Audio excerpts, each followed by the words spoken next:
Alright, Trekkers and Trekkers, time for the final episode review of the day with The Survivors.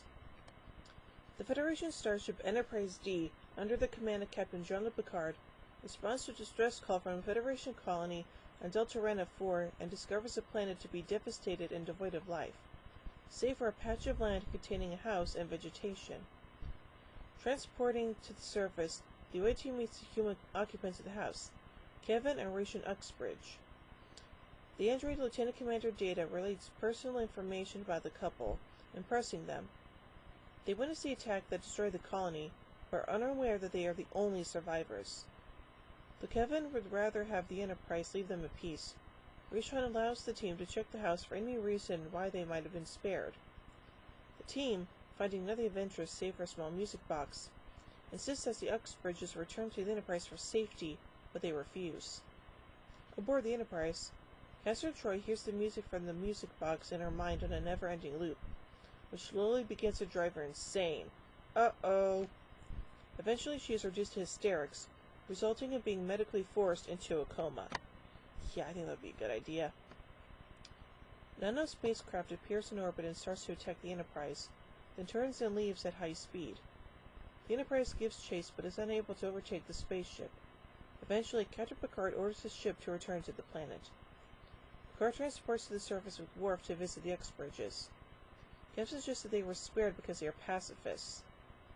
Upon the away team's return, the spaceship appears in orbit again, but Picard orders the Enterprise to leave the system first, believing that the crew is being toyed with.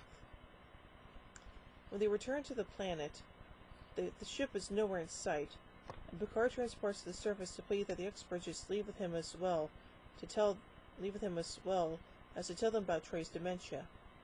After being refused again, Picard tells them the Enterprise will remain to protect them as long as they live, and returns to the ship. The alien spacecraft appears again and destroys the Uxbridges' home. Picard orders an attack on the craft. Unlike the previous encounter, this time the ship is easily destroyed by the Enterprise's firepower. Playing on a suspicion, Picard has the Enterprise move to a higher orbit and continue scans of the planet.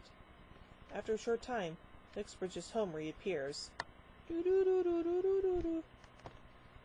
orders the Uxbridges beamed up to the Enterprise and confronts Kevin with the details he has deduced.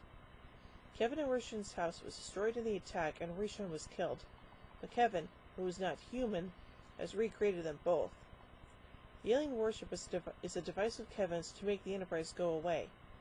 In the last attack, he seemed to destroy the Uxbridges because then the Enterprise would no longer need to stay and defend them.